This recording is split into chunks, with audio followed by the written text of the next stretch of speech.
Hello everyone and welcome back to my channel, Dumpster Cam. I am coming at you from my kitchen today with a little bit of a dumpster dive haul. Not much, but that's what we're going to start the video out with, and then I'm going to transition into some pressure canning because I've had a few people ask about that recently, and it's related to what I found in the dumpster. So before we get started with everything that I found, let me just show you my sweet potatoes, how they're growing. These are also from the Aldi dumpster a while ago. This one has 1, 2, 3, 4, 5, 6, maybe 7 slips growing. So these are going to be awesome. They're just not happening at the right time. So I don't know. Maybe I'll just keep these growing, but the roots are looking really great. This one too has some really nice roots. And this one has 1, 2, 3, 4, I think just 4, but still that's awesome. Slips growing. So it's taking a while, but they're growing nicely, and those were free from the dumpster, and I can eventually plant them. And this all came from the Aldi dumpster as well. It came from just 2 separate trips. Sometimes I go and there's nothing in there, there's nothing worth taking, or somebody had already grabbed it all, stuff like that. And sometimes I go and there's some really good stuff, but there's not tons of it, and that was this time. But still, I have some really awesome finds, and I'm excited to share them with you. So we will start right here. I have 2 bags of everything bagels. I do love bagels. I love how doughy they are. Usually I put peanut butter on my bagels, but obviously I won't do that with everything. I'll have to get some cream cheese, but I took both of those. Those have been in my freezer so they don't go bad. And I will just take them out one by one when I'm ready to use them. But like I said, I love bagels, so I'm glad to have found those. And then next to that, I have 3 packs of these little fruit varieties from Driscoll's. These are also frozen, but it's blackberries, raspberries, and blueberries in there. I think I'm just going to go ahead and bring at least one of these out right now and give it to the chickens because it is quite hot today. It's been pretty mild up until today recently. But I'll give them some of these. They will eat those and stay nice and cool. And yeah, 3 of those. Good snack for me. Good snack for the birds. I have this pack of fresh peeled garlic, which I love garlic, so I'm happy to have found this. I think actually I'm going to make some hummus later today, and I'm going to throw some of this in there. Its best by date is July, but it'll be fine even after that. But I love garlic, so I'm happy to have found that. And then I have a whole dozen white eggs, which is awesome.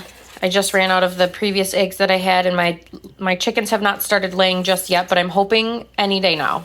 They're getting to the laying age, at least the older ones are. So I'm hoping they start laying soon. But for these ones, since it is warm, I will go ahead and test them with the floating water method. I'm sure they're fine, but just to be safe, I will do that. And 12 fabulous, beautiful looking eggs right there. We'll skip over to this part. I have a whole pack of 6 big rolls of paper towel, which I'm glad it's paper towel. I originally thought it was toilet paper, which I would be ecstatic with also. However, my toilet paper situation is filled right now. I am stocked up on toilet paper.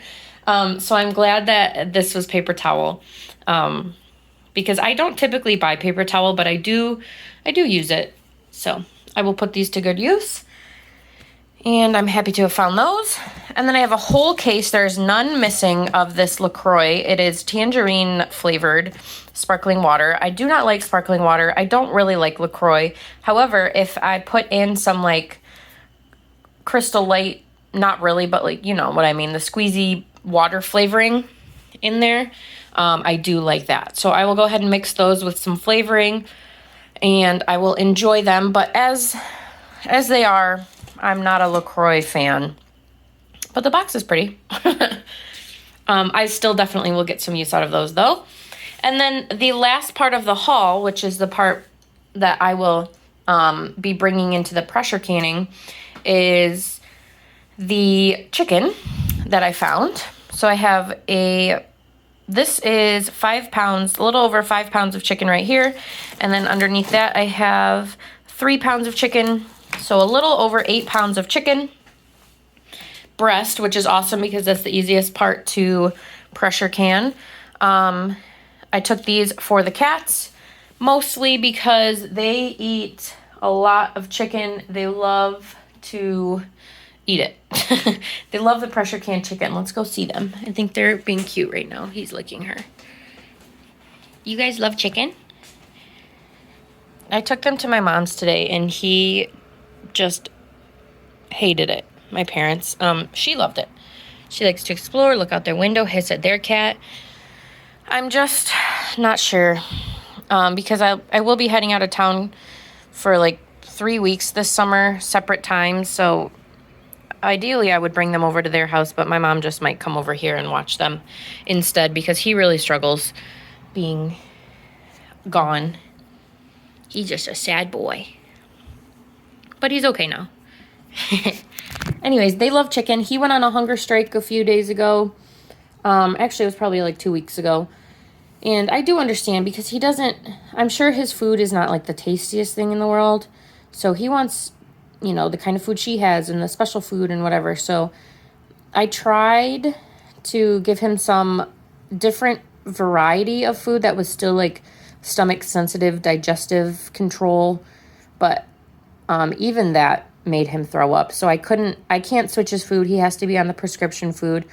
But he just didn't want to eat it. He was only eating the little cat squeezy tubes and chicken until he decided to give in and eat his food. But they really eat this a lot. So I'm happy I found that, and I will show you the process of pressure canning. So that's it for the haul, though. Like I said, not tons, but some really great things.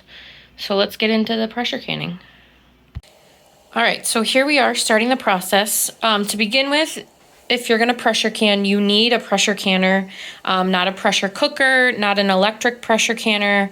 Those have not yet been safely tested by, you know, the people that test things. So you have to get a pressure canner. Mine's just from Walmart. It's a Presto brand. Works great. I'm sure there's better ones out there, but it does what it needed to do. I am heating up 3 quarts of water. I have used this water already because I just made some jelly, which I water bath canned. So I'm just reusing this. Typically, I will like heat up 3 quarts of water in a tea kettle and then dump it in. But since I already had the water in there, I figured I would just heat it up in there just to underneath, just to before boiling is where you want the temperature to be. Typically, I make my chicken in these little jars right here. But I've been doing quite a bit of canning recently, so I'm kind of running low on those. So we're going to can the chicken in quart jars today, but the process is the same. It'll just cook a little bit longer. So I'm going to, the jars are clean. I'm going to heat them up, and then all I'm going to do, I prefer raw packing chicken. It's so easy. It's the first thing I ever can, and it is still my favorite and easiest thing to can. And like I said, the cats eat it all the time, so it's very convenient. I'm just going to open this up, obviously, and then cut these into like 1-inch square sections and loosely pack them into the jars. So I'm going to get started on that, and I will show you along the way. All right, the first pack is done. I'm starting to work on the second pack of chicken. You can also add salt to these if you choose. I just keep them plain. Because like I said, the cats eat most of it. But you can add salt, and then you can always add seasoning after you open it up. I forgot to mention that you want to trim off as much of like this fat and tendon stuff as you can. Usually it comes off real easy, just to kind of keep it chicken. Just chicken. And this is not like an easy, it's fairly easy process. It's just not like a clean process is what we'll say. I usually make a big mess, but like I said, chicken is always the easiest one for me to do. So I'm going to finish up, and I'll show you what happens from there. Here they are all packed. I ended up getting 3 quarts and 1 pint, and I can still process these all together. I'm just going to end up having to use the quart time. So the pint is going to cook a little longer than it needs to, but for chicken that should be okay. For other things it might affect the flavor, but it'll be fine for chicken. The quart time is 90 minutes. And if I had another thing that I was planning on pressure canning that had a similar process to chicken, I could throw it in the same canner.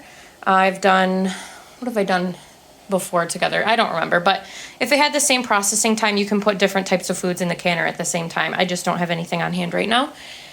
And yeah, you want to make sure that you're not underfilling your jars because that is a safety issue. Same with overfilling, but I try my best. Usually an inch head space is what they want. So I filled them up. I did not put anything else in here except for chicken. No liquid, no nothing. Cleaned the rims, put on brand new lids. Oh, probably shouldn't have done that. I'll fix that. But you want to use brand new lids. You don't want to reuse those. The rings I do reuse as long as they look good and they're not super rusty because they end up coming off afterwards anyways. So I'm just going to go ahead and put these in the pot and go from there. So at this point, I'm just following the instructions from the booklet that came with the canner. I have the lid on tightly. I tried to push out as much air as I could, and I'm gonna let this heat up until there's a visible line of steam coming out of that little top thing there. I can already see it starting to try to come out. So once I can see the steam coming out, I'm gonna let that steam for 10 minutes before the time even starts. So if you're just starting pressure canning, don't do it in a rush. Give yourself like a full day to test it out because even though it says like 90 minutes to process in the book, it takes much longer than that. So I'm gonna let this steam and wait 10 minutes and then we'll come back before we put the little regulator on and go from there. Steam is complete. Now I'm gonna put the little pressure regulator on for this. For most of them that I do, it's 10 pounds. So I'm gonna put this on and then that little thing should lock up pretty quickly. Yep. So that's locked. I'm going to turn the heat back up a little bit. When this starts rocking, that's when the time starts. So 90 minutes after this starts rocking. We are rocking. I'm going to turn it down so it kind of stays at a low, slow rock. This is the hardest part for me to get it not so fast, but even if it's fast, it'll be fine. And it has to stay rocking the whole 90 minutes. So my time is going to start now, and I'll see you in an hour and a half. The timer just went off. I removed it from the heat. I'm just going to let it naturally depressurize on its own. I'm not going to take off the top or anything. So I'm just going to let it sit here for a little while, and we'll come back and open it then. They are out and they're still bubbling, which is good. And as you can see, they are now like completely filled with juice that just came all from the chicken as it was cooking and pressure canning. But I'm going to let these sit for a while untouched. And then after probably, 24 hours or so, I'll take the rings off, make sure everything's good and sealed. And then they're shelf stable and they are awesome, great. Obviously, it's not, I'm not going to make like fried chicken with it. This is a batch that I did a while ago, but it's very soft and crumbly if you were going to make like chicken salad or it's good and easy in pasta, stuff like that. And this is theirs, and they know I'm about to feed them. So let me put some on their food and they can tell you how good it is.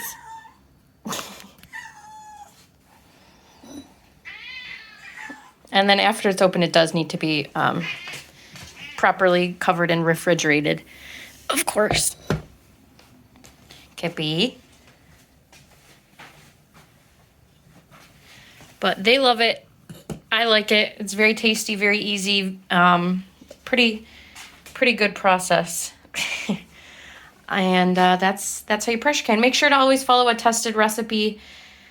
I know a lot of people do rebel canning, but I personally do not. So I'm going to suggest following safety tested recipes, but you do you. I think that's it though. So as always, thank you for watching. Don't forget to like, share, and subscribe to my channel, Dumpster Cam. I hope you enjoyed this little tidbit here at the end, but I will see you guys in my next video, and I hope you enjoyed. Thank you.